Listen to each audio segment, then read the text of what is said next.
নমস্কার, আমি অ্যাস্ট্রোলজার আবি শাস্ত্রী এবং অ্যাস্ট্রোবাস্তু ফেসবুক এবং ইউটিউব পেজে আপনাদের সকলকে জানাই স্বাগত। আজকে অনুষ্ঠানে আমরা আলোচনা করব সেই সমস্ত ছেলেমেয়েদের নিয়ে বা সেই সমস্ত গার্জেনদের নিয়ে যাদের সন্তানের কেরিয়ার তৈরি করার ক্ষেত্রে ভীষণ পরিমাণে ট্রাভেলস হচ্ছে। আপনার সন্তান উচ্চ শিক্ষিত হওয়া সত্ত্বেও ভালো তার এডুকেশনাল কোয়ালিফিকেশনস রয়েছে, পরীক্ষার খাতায় মার্কস ভালো, কিন্তু আপনি কোথাও না কোথাও লক্ষ্য করছেন তার কেরিয়ার যে পরিমাণে হওয়া উচিত বা তার যোগ্যতা ওয়াইজ তার কেরিয়ারের জায়গা বা তার কেরিয়ারের গ্রাফের কিন্তু কোনো উন্নতি নেই। তো কেন আসে এই ধরনের প্রবলেম মানুষের লাইফে বা আমাদের লাইফে? প্রথম কথা হচ্ছে, একজন জাতকের ক্ষেত্রে তার কেরিয়ার নির্দেশ করে তার জন্মছক থেকে নিয়ে দশম স্থান লগ্ন সাপেক্ষে দশম স্থান। এই দশম স্থানের ইম্পর্টেন্স কিন্তু কেরিয়ার তৈরি করার ক্ষেত্রে ভীষণ পরিমাণে গুরুত্বপূর্ণ। কোনোভাবে যদি দেখা যায় দশম স্থান তার ড্যামেজ হয়ে রয়েছে বা দশমপতি তার অন্য নেগেটিভ জায়গায় গিয়ে অবস্থান করছে, নেগেটিভ প্ল্যানেটের সাথে গিয়ে অবস্থান করছে, সেক্ষেত্রে কিন্তু কেরিয়ার তৈরি করার ক্ষেত্রে ভীষণ পরিমাণে স্ট্রাগল তৈরি হয়। এবং কেরিয়ারের স্টেবিলিটি, আমাদের লাইফের স্টেবিলিটি ইজ ইকুয়াল টু আমাদের লগ্ন সাপেক্ষে চতুর্থ ভাব। যদি কোনোভাবে চতুর্থভাবে কোনো নেগেটিভ প্ল্যানেটের ইনফ্লুয়েন্স থাকে, চতুর্থ পতির অবস্থান নেগেটিভ থাকে, চতুর্থ ভাব ড্যামেজ হয়ে থাকে, তাহলে সেই ধরনের মানুষরা কেরিয়ার তো তৈরি করে, বাট একাধিক কর্ম পরিবর্তন, অর্থাৎ কোনো কাজেই তার স্যাটিসফ্যাকশন নেই।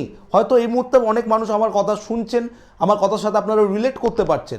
একটা চাকরি করতে করতে চাকরি চলে যাওয়া, সেখানে স্যাটিসফ্যাকশন নেই, চাকরি ছেড়ে দেওয়া, আবার অন্য কিছু কাজ শুরু করা, সেখানেও সেই একই পরিস্থিতি তৈরি হয়ে যাওয়া। আমার তো এমনটাও দেখা রয়েছে, 28 বছর 30 বছর বয়সের মানুষরা আমার কাছে রীতিমতন আসেন, এসে কি করছেন, কত নম্বর চাকরি না 17 নম্বর 18 নম্বর 15 নম্বর চাকরি, অর্থাৎ স্টেবিলিটি নেই।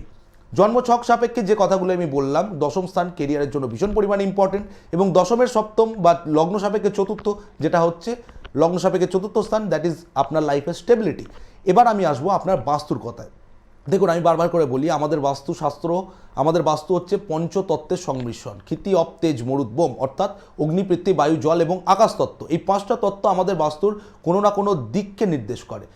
জল তত্ত্ব বা ওয়াটার এলিমেন্ট আমাদের কিন্তু কেরিয়ার অপরচুনিটিস নিয়ে আসে।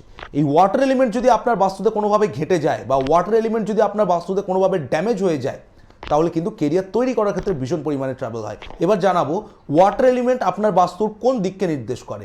উত্তর থেকে উত্তর পূর্ব ইজ ইকুয়াল টু ওয়াটার এলিমেন্টের জায়গা বা জল তত্ত্বের জায়গা।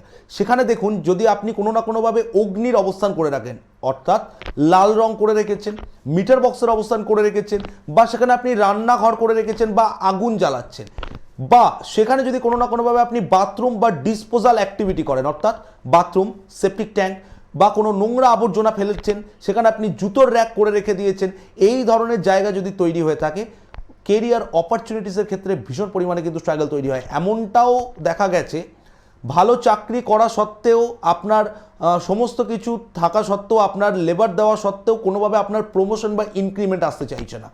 অবশ্যই জল তত্ত্বকে দেখা কিন্তু ভীষণ পরিমাণে ইম্পর্টেন্ট। Number 2, south east. আমি বারবার করে বলি, সাউথ ইস্ট হচ্ছে অগ্নিতত্ত্ব।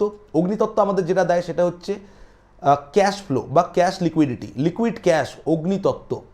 এই অগ্নিতত্ত্ব যদি কোনোভাবে ডিস্টার্ব হয়ে যায়, সেখানে বাথরুম, জলের অবস্থান, নীল রং কালো রঙের অবস্থান, কেরিয়ারের জায়গায় বা ব্যবসার জায়গায় কিন্তু ভীষণ পরিমাণে ট্রাভেল তৈরি হয়।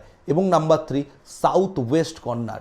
সাউথ ওয়েস্ট মিনস পৃথ্বীতত্ত্ব বা আর্থ এলিমেন্ট। পৃথ্বীতত্ত্ব কীভাবে ড্যামেজ হতে পারে, সেখানে আপনি কোনোভাবে বাথরুম করে দিয়েছেন, সেখানে আপনি রান্নাঘর করে রেখেছেন। এবং সাউথ ওয়েস্ট মানে রিলেশনশিপেরও জায়গা, সেই ধরনের বাড়িতে কিন্তু রিলেশনশিপের ক্ষেত্রেও প্রবলেম তৈরি হয়।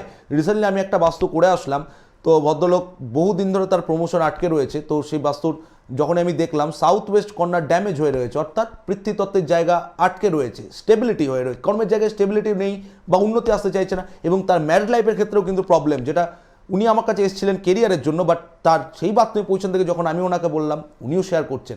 তো এই জায়গাগুলো কিন্তু বোঝা প্রত্যেকটা মানুষের ভীষণ পরিমাণে ইম্পর্টেন্ট। আপনার বাড়িতে নর্থ, সাউথ ইস্ট এবং সাউথ ওয়েস্টে কী রয়েছে অবশ্যই কমেন্ট করে জানান। এবং যদি এই ধরনের সিচুয়েশন হয়ে থাকে, এগুলোকে কিন্তু পরিবর্তন করার দরকার রয়েছে। সর্বদাই কি বাস্তু মানে সব কিছু ভেঙে সরিয়ে দেওয়া? বাস্তু মানে কি আপনাকে আবারও লক্ষ লক্ষ টাকা খরচা করে বাড়িতে মিস্ত্রি লাগিয়ে কাজ করতে হবে? না, তার কিছু ট্রিটমেন্ট রয়েছে, তার কিছু বিশেষ পদ্ধতি রয়েছে। এগুলো করতে পারলে খুব ফাস্ট আপনার লাইফে কিন্তু রেজাল্ট নিয়ে আসা যায়।